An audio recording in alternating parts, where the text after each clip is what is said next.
Me dicen hasta si se escuchó hasta esta parte. Alguien, por favor. Sí, se escuchó todo perfecto. Hasta acá está la parte de las crapodinas y esto, ¿no? Sí, sí, hasta ahí sí. Bueno, bárbaro. Bien, seguimos. Creo que faltan 5 o 6 chicos nada más. Bueno. Eh, entonces, según vimos hasta recién, son solo algunas de las familias de rodamientos. Eh, el tipo de rodamiento queda definido en función, hay unos chicos más, queda definido en función de el tipo de elemento rodante. Si son esféricos, si son de tipo cilíndrico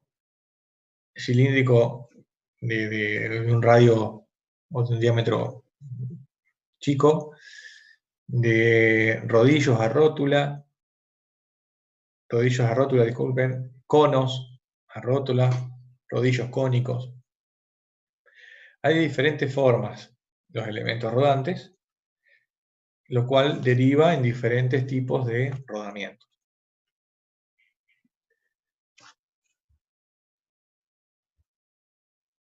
Ahí está. Y según sea el tipo de elemento rodante, existen diferentes soluciones para las jaulas, ¿no?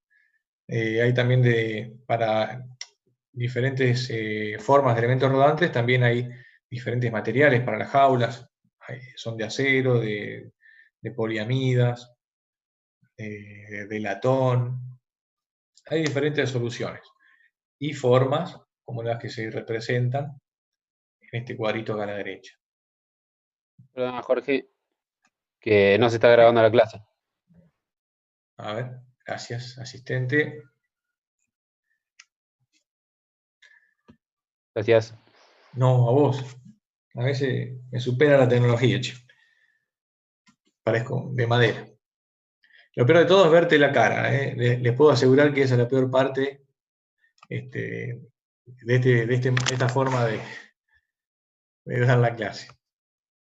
La dejo ahí, qué sé yo, no sé, si les interesa. Espero, no creo que mucho. Quedó. Sigamos. Bueno, hasta acá estamos. O alguna duda, chicos. ¿Estamos bien? Vamos. Vamos. Acá se muestra una aplicación donde se ven o pretenden mostrarse diferentes tipos de rodamientos. ¿Qué tenemos? Esto es una caja de engranes donde tenemos un eje acá, otro eje por acá y otro eje por acá. Y resaltado se ven, en este caso, dos rodamientos de rodillos cónicos, acá en el medio un rodamiento de rodillos cilíndricos y uno de esferas. A ver si se ve mejor. Y abajo se ve también uno de rodillos cilíndricos y otro de esferas. Los dibujos de las máquinas reales se ven bastante más complejos que los que podemos simplificar en cualquier ejercicio, como se ve acá. Acá vemos la punta de un eje, de un árbol, cuya función tiene soportar un rodillo de un tren de laminación de acero, ¿está bien? En el cual se verifican fuerzas extremadamente grandes, ¿no? Para reducir el tamaño de un tocho de acero.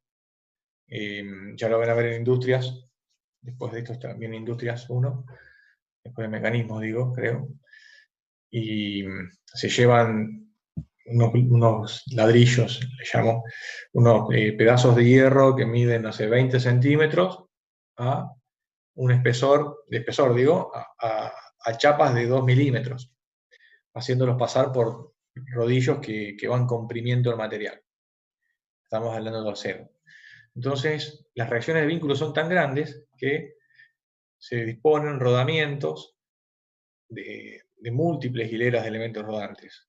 Hablemos de Acá son rodamientos de rodillos cónicos, son uno de 2 hileras, acá hay otro de 2 hileras, y al mismo tiempo se disponen crapodinas, o rodamientos axiales, también de 2 hileras de elementos rodantes. Bien. Eso fue como para mostrar alguna aplicación, algún ejemplo. Montaje. Los rodamientos se colocan sobre la punta de los ejes mediante ajuste por interferencia, es un tipo de montaje que prevé colocar un rodamiento cuya pista interna tiene un diámetro menor que el diámetro de la punta del árbol en el cual se va a montar. Bueno, eso pareciera ser imposible. ¿Cómo vamos a colocar algo que tiene un agujero en una punta que tiene un diámetro mayor al diámetro del agujero? Bueno, como los materiales son deformables y en la medida que las dimensiones o las diferencias de diámetro sean convenientemente calculadas, se puede hacer que las piezas se deformen y que entre una dentro de otra, ¿está bien? Y queden apretadas. Por eso se dice y se dice que es montaje por interferencia porque digamos, simplemente posicionando o presentando una pieza con otra, las partes interfieren y no calzan una con otra.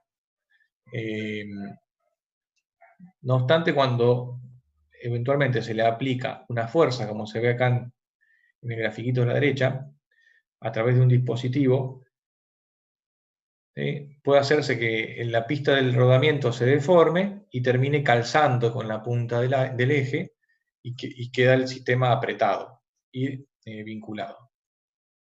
Esto es válido para rodamientos chiquitos, porque las fuerzas para generar esa deformación no son demasiado grandes y el montaje es posible. Para rodamientos grandes, esa deformación en frío que se generaba a través de una fuerza no es posible porque se necesitarían fuerzas muy grandes. Entonces se apela a dilatar una de las partes, calentándolas. Entonces, uno de los agujeros, un agujero aumenta o se reduce, como acá se dice, ¿no? De manera tal que el posicionamiento de la punta del eje sobre el agujero del rodamiento se puede hacer sin problemas, sin hacer fuerza, y cuando la pieza se enfría, quedan aprisionadas. Acá dice, ¿no? El rodamiento debe calentarse a temperaturas de 80 a 120 grados para dilatar la pista interna. El diámetro de la pista interna se agranda, ¿sí? Entra a la punta del árbol, se enfría y quedan aprisionados. O bien se puede calentar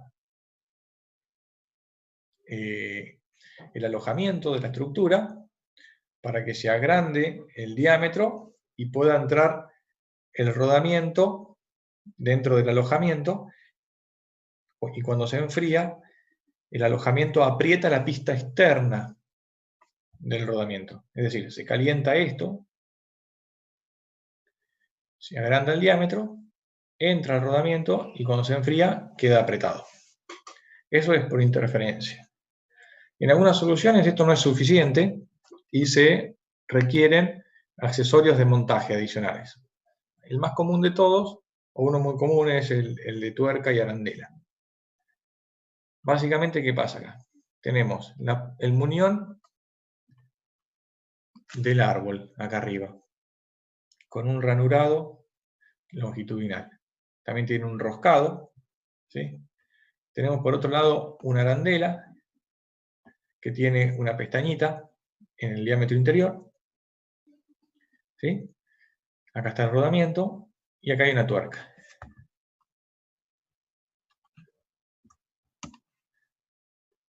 La tuerca tiene ranuras en la parte exterior que van a servir para encastrar las pestañitas de la arandela. ¿De qué manera? Bueno, así. Ahora vamos a ver una animación. El rodamiento se calza contra la punta del árbol, la arandela se hace deslizar también por el árbol a través de la ranura. Luego la tuerca se enrosca y cuando está todo solidario y apretado, una de estas pestañitas se dobla de manera que calce en las ranuras de la arandela, como se ve acá. ¿Ven? Acá hay un grafiquito más, donde se ve que la tuerca enroscó en la punta del árbol, la arandela en la parte externa se dobla para calzarla con esta muesca y todo el conjunto queda apretado. Vamos a ver una animación.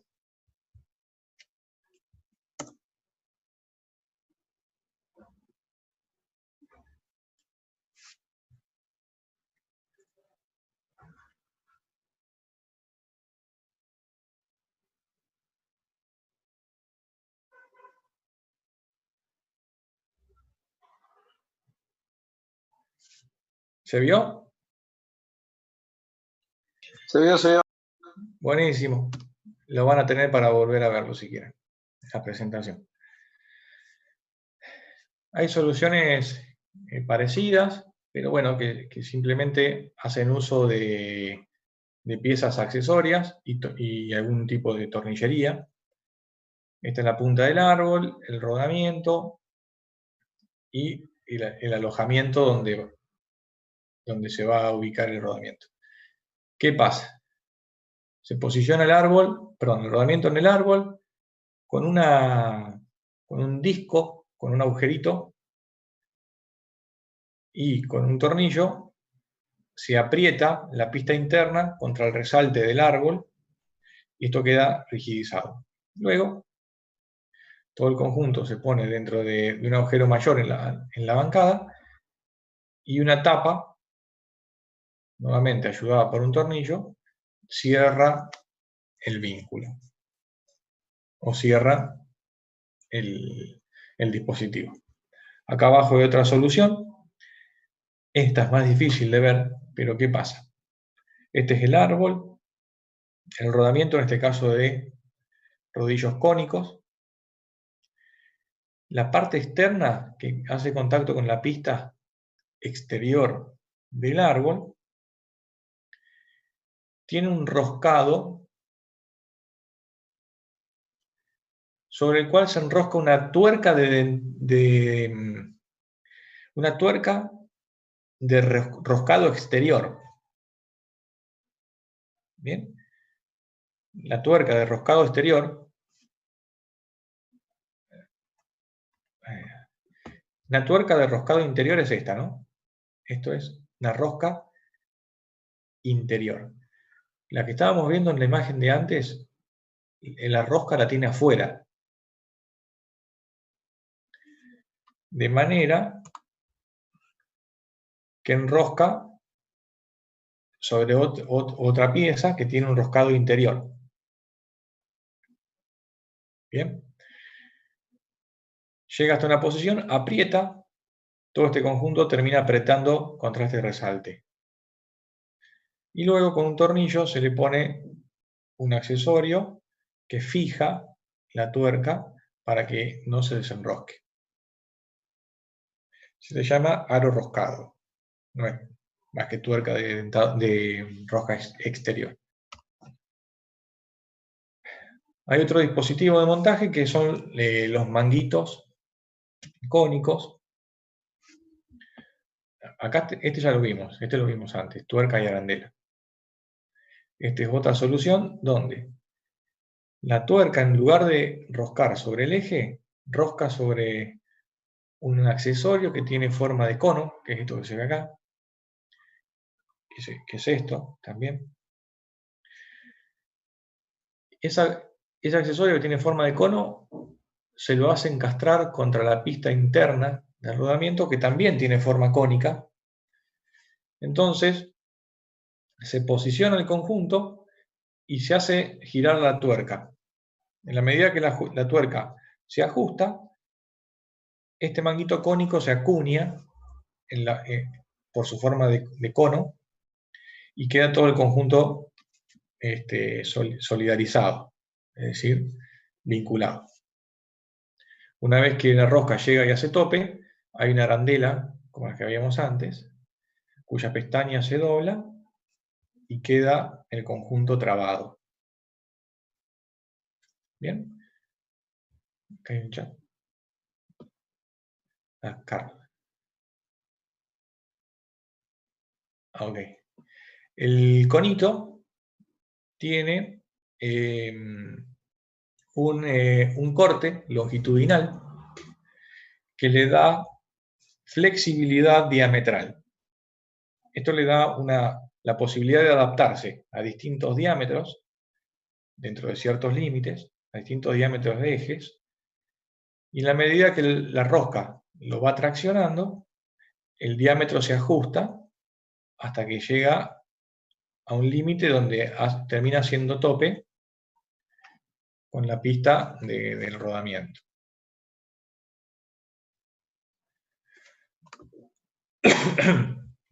Disculpen.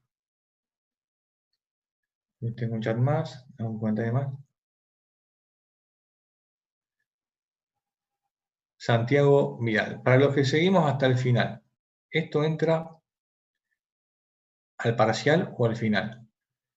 Esto entra, chicos, para todo, digamos, como todos los temas que se ven en la materia.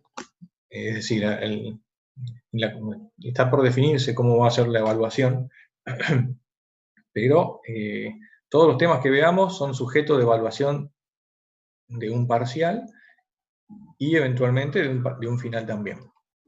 Seguimos. Opa, me pasé. Hay otra solución de manguito. El anterior era como que la rosca, la tuerca lo traccionaba, ¿no? Y hay un manguito que es de compresión.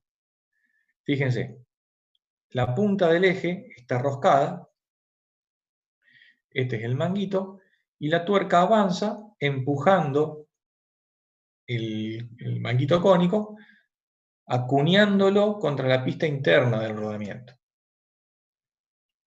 Una vez que hace tope, queda todo el conjunto solidarizado. Otra vez el manguito tiene un corte longitudinal que le da esa flexibilidad necesaria para que el ajuste se pueda resolver. Y luego hay algunos dispositivos, accesorios, que ayudan al montaje del rodamiento a la estructura de la máquina, que está fija, ¿no? Se aloja el eje junto al rodamiento, con algunas de las soluciones como las que vimos antes, y luego todo el conjunto se lo ubica dentro de este accesorio, soporte, que a través de un tornillo luego se vinculará a una estructura metálica, por ejemplo. Son distintas soluciones.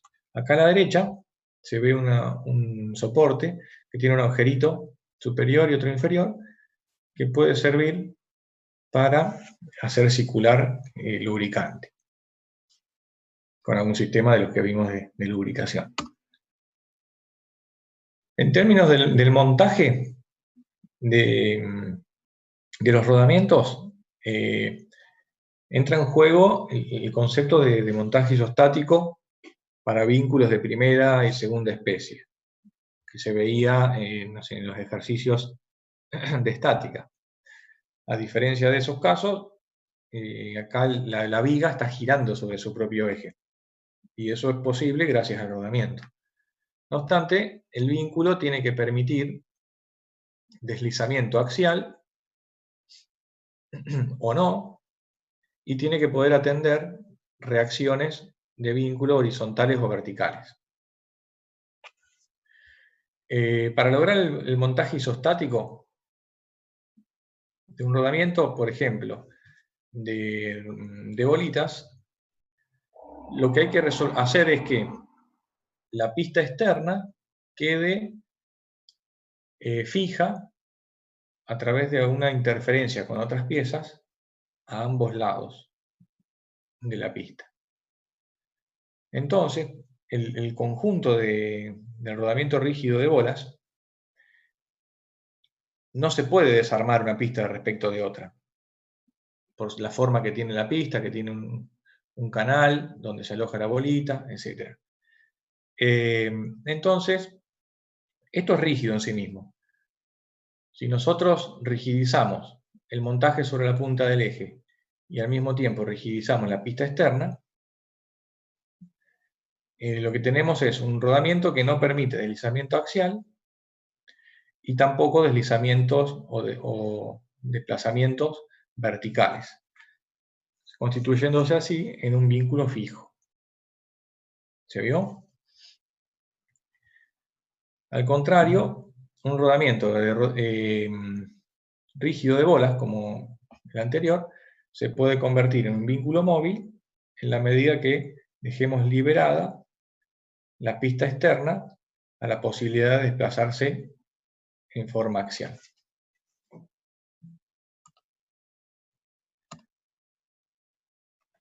¿Está bien?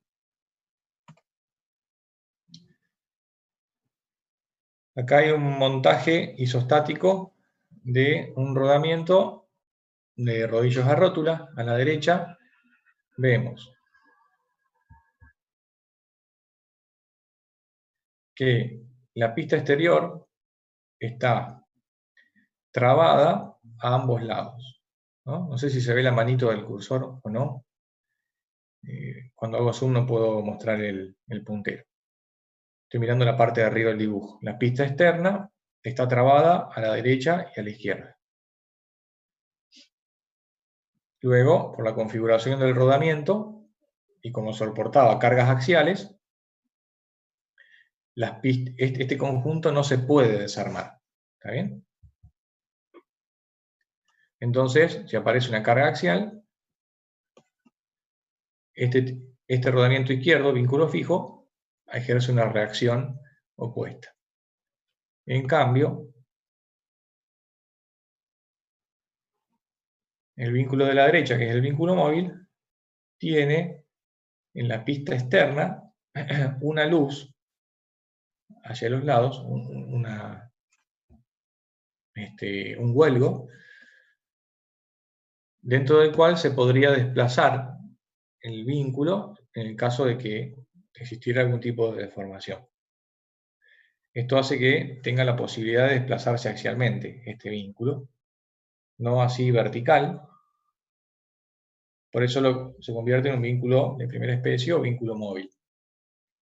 Acá está, acá abajo se ve que el rodamiento puede tomar cargas axiales y las cargas radiales, discúlpeme, y las cargas axiales no las toma porque acá no hay una interferencia de materiales. El que toma las cargas axiales, por ahí no está muy feliz este dibujo, es este rodamiento, el izquierdo. ¿Se entiende? Bueno. A ver qué más tenemos. Ahí está, juego axial. Seguimos. Bueno, en esta presentación van a tener un par de videitos para ver en YouTube, con animaciones, con aspectos de montaje, lubricación, tipos de rodamientos. Acá en la presentación vimos solo algunos, existen muchos más, que le dan mucha flexibilidad al elemento de máquina para atender múltiples aplicaciones. Va a haber en el campus una presentación similar a esta, que tiene más anotaciones, que tiene textos complementarios que van a poder mirar y leer para ampliar los comentarios que yo les estoy haciendo, además de un apunte con toda la revisión de esta teoría. ¿Sí? Bueno, el último tema de rodamientos, aquí ahora tenemos, vamos, tiene que ver con selección y verificación. En general hay como distintos niveles para abordar el ejercicio de seleccionar un rodamiento estándar. Primero tenemos que tratar de ubicarnos dentro de un tipo de rodamientos. Esa definición va a resultar de ir recortando algunas ramas de decisión, por referirlo de una manera. Tenemos que evaluar, en ese sentido, si vamos a tener o qué espacio disponible vamos a tener, a efectos de pensar en rodamientos que tienen mayor tamaño radial o menor tamaño radial, como pueden ser rodamientos comunes como los que vimos, o rodamientos de aguja, con los elementos rodantes que son muy finitos. Luego, si vamos a necesitar tomar cargas axiales, radiales o una combinación de ambas, y acá recapitulo, teníamos rodamientos rígidos de bola que tomaban cargas axiales y radiales o una combinación de las dos. Rodamientos de rodillos cilíndricos que por la forma de la pista interna solo servía para tomar cargas radiales. Rodamientos de rodillos cónicos que se usan de a pares y usados de a pares pueden tomar ambos tipos de carga, radiales y axiales. De rodillos a rótula que permiten cargas axiales y radiales también. Y, muy importante, permiten desalineación angular, que es el siguiente aspecto a evaluar. Voy a tener un árbol o una viga rotatoria que se flexiona mucho, por ende se va a generar un ángulo de torsión, perdón, de flexión en el apoyo. Si la respuesta es sí, tengo que evitar imponer una restricción a esa deformación, y lo logro a través de un rodamiento de rodillos a rótula, como vimos, o un rodamiento de dos hileras de elementos esféricos. Se me está por terminar, chicos. De nuevo, esto dura poquísimo. Nos conectamos al mismo link, si no llegamos. Y bueno, el aspecto de desalineación angular. Desplazamiento axial, esto puede ser importante, por ejemplo, si tenemos un árbol en un sistema o en un ambiente que varía. Sí. Okay. En un ambiente que tiene mucha amplitud térmica y el eje se puede dilatar o contraer, entonces en esa dilatación o contracción varía su longitud, por ende va a haber desalineación axial. Desplazamiento axial. Entonces, bueno, todos estos aspectos hacen que recortemos distintas familias de rodamientos y nos quedemos con una. Definido eso y estando ya dentro de un tipo de rodamientos, hay un modelo que se usa para seleccionar un rodamiento puntual dentro de toda la familia de rodamientos, que provee un catálogo cualquiera. Este modelo está resuelto a través de la formulita que se ve acá arriba, que relaciona la duración de un rodamiento frente a la carga que va a estar solicitándolo. ¿Sí? Esto es, L10 es la duración que esperamos que un rodamiento tenga, ¿bien? P es la carga que va a estar solicitando a ese rodamiento, ahora vamos a andar en las definiciones. C es una capacidad portante que tiene el rodamiento en estado de funcionamiento dinámico, digamos, estando con rotaciones. Y B es un coeficiente que depende de si son rodamientos de tipo rodillo o de bolas. esta expresión te da un resultado de vida esperada en millones de revoluciones. Está desarrollado por la norma ISO 281. Hay otros modelos, a veces los catálogos tienen modelos propios que permiten relacionar estas dos variables, que en general son las variables que comúnmente aparecen en todos los ejercicios de dimensionamiento. Una capacidad, una carga, y en este caso, como estamos ante un fenómeno de falla posible que depende del tiempo, como es la fatiga, ¿sí?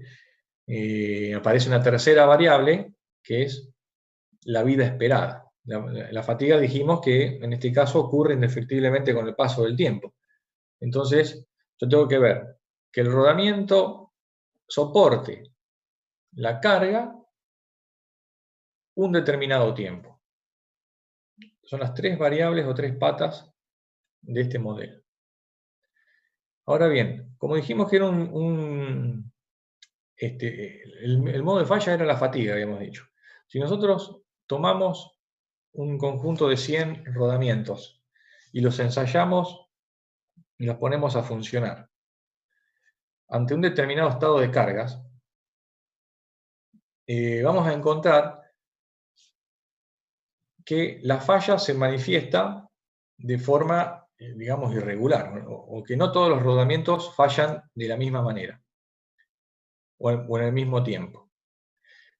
La primera pregunta que hago, ¿cuál es el modo de falla que yo pretendo visualizar en el ensayo? Bueno, vimos al comienzo que el modo de falla era fatiga superficial. La fatiga superficial genera un desprendimiento o descascaramiento de material. Y eso se ve como una superficie en la pieza que perdió su forma original. Entonces, el umbral para medir la falla en este ensayo, aplicado sobre los 100 rodamientos, es medir una determinada área de desprendimiento de material. Ahora, ¿cómo se mide esa área de desprendimiento de material? Bueno, no se toma una medición,